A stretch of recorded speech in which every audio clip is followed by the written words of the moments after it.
Que s'est-il passé? Dites-le nous. J'avais 18 ans. J'étais assis à l'arrière de la voiture avec mon ami. On était sur la route de Sanandaj vers Kamiaran et notre visage était tourné vers le haut. Ou bien quand j'ai vu la voiture arriver en face de moi, nous avons violemment percuté cette voiture. Au moment où cette voiture est arrivée devant moi, ma tête a heurté la partie métallique de la voiture. Et à cet instant, dans un court laps de temps, tout est devenu flou. Je me suis retrouvé dans un désert et c'était un endroit difficile. J'étais effrayé. Il n'y avait personne dans ce désert. J'allais voir ta famille. Je l'ai vu. Comme s'il apparaissait devant moi. Il est apparu devant moi. Quand j'ai dit que je ne voyais personne, il est soudainement apparu devant moi. J'ai avancé et je lui ai demandé où se trouvait un tel. Quel est cet endroit? Il ne m'a pas parlé. Avec les mots que nous prononçons aujourd'hui, nous nous disons des mots afin qu'il sache qu'il a prononcé une parole du fond de son cœur, qui s'est manifestée dans mon propre cœur. J'ai réalisé que je m'étais confessé dans un endroit très difficile. Qui était-il?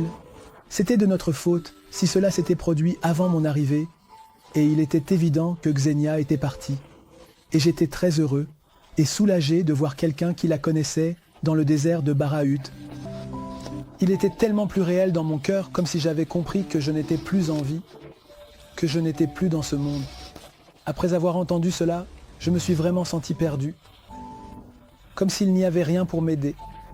Comme s'il n'y avait rien derrière moi. Puis après quelques instants, que je ne peux vraiment pas définir, je me suis éloigné d'eux. Je me disais à moi-même que j'avais vraiment cru que j'étais mort, que j'avais atteint cette hauteur. Les hauteurs où il y avait de très grandes maisons, je n'avais vraiment jamais vu de telles maisons dans ce monde. En les voyant, je réalisais que je n'avais jamais observé de maison comme celle-ci.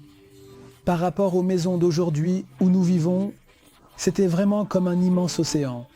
Quelque chose de tellement grand que cela dépassait notre compréhension. J'étais monté à une grande hauteur. J'étais perdu, mais au moins j'avais trouvé un endroit pour moi dans ce désert aride. Je suis entré dans cet endroit.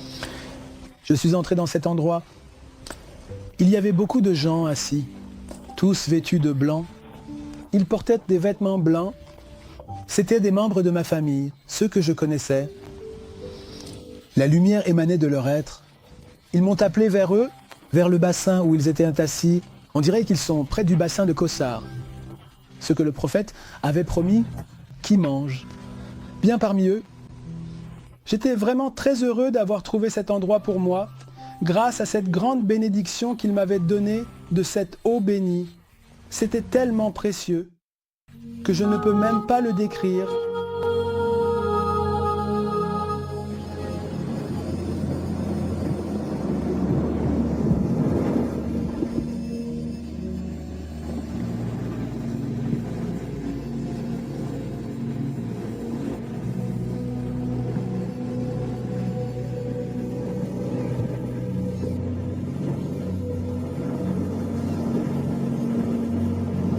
J'étais assis là comme ça, j'ai tourné mon regard et j'ai regardé ailleurs, ce qui était difficile à supporter pour moi, et j'ai vu l'endroit.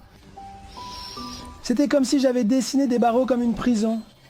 C'était une prison énorme, étroite, avec des gens enfermés dans toutes les parties. C'était vraiment comme un couloir de prison. C'était important autrefois, mais c'était très vaste. Le début et la fin de la prison n'étaient pas clairs. C'était si énorme, c'était si vaste que je ne pouvais ouvrir ni la première ni la dernière partie. La peur s'est emparée de mon être et j'ai fui. J'ai continué à avancer. Je les ai vraiment vus, sauter de haut en bas d'une manière terrible et violente. Ils sont dans la tourmente, dans la difficulté. Soudain, je leur ai demandé, lequel d'entre eux, celui que j'aime, est venu à moi? J'étais aussi amoureux d'eux.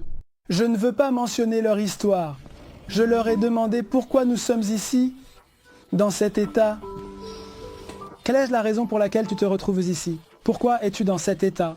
Tu priais, tu allais à la mosquée, tu faisais tes prières, tu jeûnais, tu étais attaché au Coran et à la famille du prophète. Qu'est-ce que c'est? Dans quel endroit es-tu ? Il criait. Avec tant de désespoir, sa voix était si forte qu'on aurait pu penser qu'elle pouvait rendre quelqu'un sourd, tellement il y avait de gémissements. Il m'a parlé d'un droit et d'une responsabilité qui pèsent sur lui, et à cause de cela, tous les actes d'adoration qu'il a accomplis, ces actions n'ont pas été prises en compte. Le compte n'a pas démarré, mais ce droit et cette responsabilité doivent être libérés de lui. Il m'a supplié avec insistance de l'aider à se débarrasser de ce droit et de cette responsabilité, et je ferai tout ce que je peux pour commencer. Ils m'ont donné un nom, ils m'ont dit de faire tout ce que je pouvais pour retrouver cette personne et la libérer de ce droit et de cette responsabilité. Je suis sorti de cet endroit comme une bulle.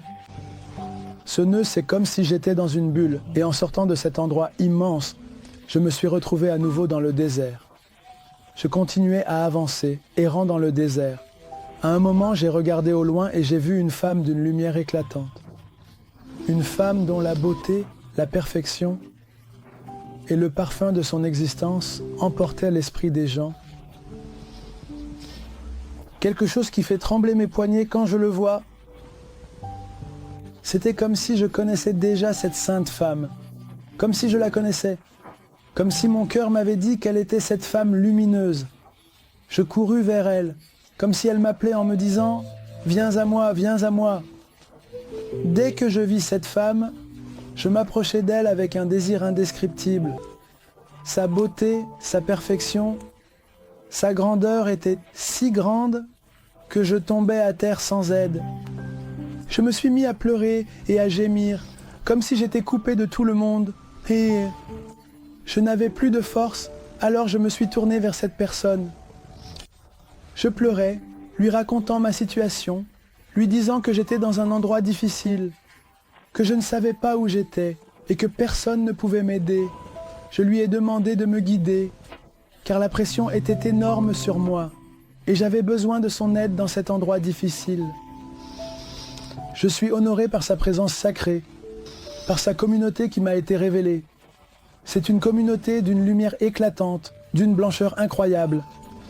C'était comme si je perdais à nouveau connaissance de moi-même. Et cette communauté m'est tombée dessus. Je ne savais pas ce qui se passait. J'étais dans une lumière sacrée, dans une immense lumière. Je suis sorti de cet endroit sans aucune idée de ce qui s'était passé, de cet endroit, de ce moment, ou de la personne que j'avais vue. Tout était devenu lumineux et sacré. Je le dis vraiment. J'aurais aimé rester à ce moment-là. J'aurais donné le monde entier pour que ce moment ne m'échappe pas. Je me suis vu à l'hôpital. Mon père, moi c'est ma mère, mes proches, les médecins, ils étaient tous là. Ils exprimaient tous leur joie et leur bonheur. Je suis la cousine de Monsieur Bajdani. Quand il a eu son accident et qu'il est tombé dans le coma, nous sommes tous allés lui rendre visite.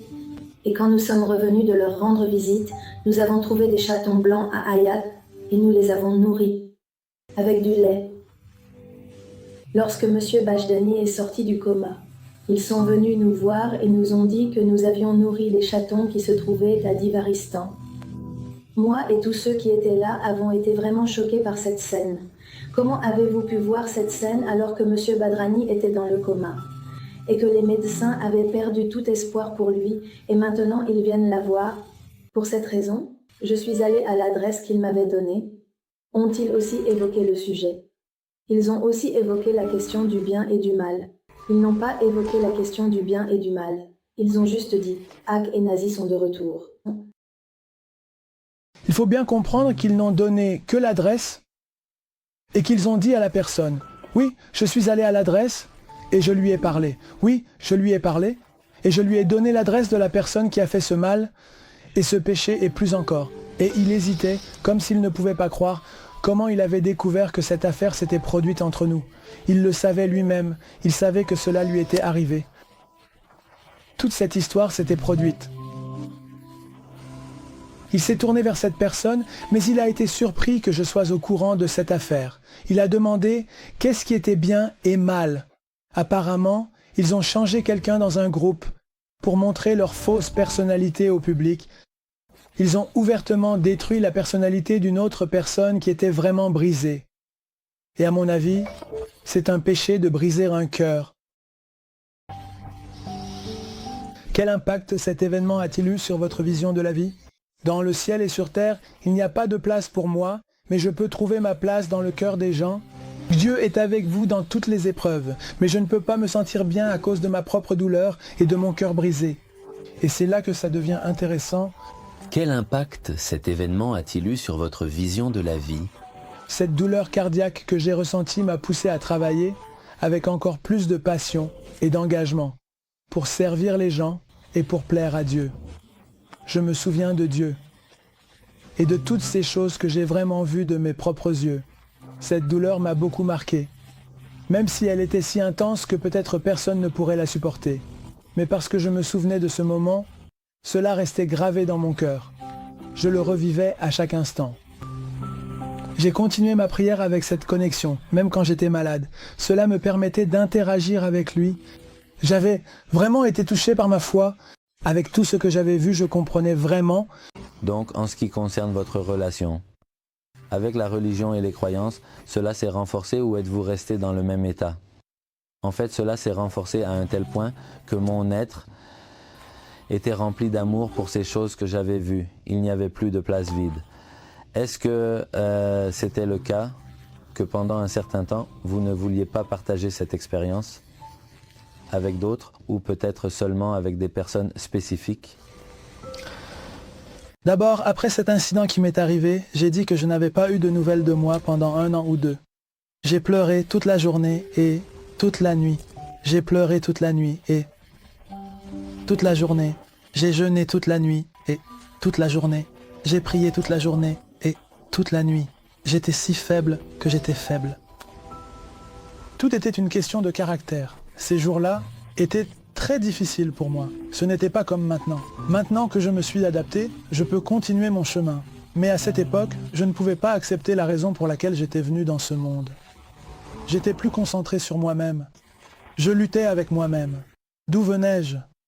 Pourquoi suis-je ici maintenant? Pourquoi devrais-je être ici? Cet endroit me manquait beaucoup. Je luttais avec moi-même, au point même que mes parents ne me le permettaient pas.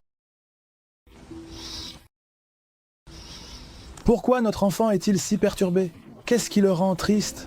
Mais peut-être que les choses que j'avais vécues, il ne comprenait pas ce que j'avais ressenti. Au début, je ne pouvais pas en parler à quelqu'un. Je me débattais vraiment avec moi-même. Peu à peu, j'ai fini par accepter que j'avais reçu une autre chance. Ce même Dieu bienveillant, je peux le trouver dans ma prière, lui parler avec amour. Ce même Dieu bienveillant, je peux le voir dans le regard de mes parents, leur montrer de l'affection. Je peux tendre la main vers lui, ne plus être dans le besoin, mais plutôt le chercher avec amour. Je peux voir ce même Dieu bienveillant dans le regard de mes parents, leur montrer de l'affection.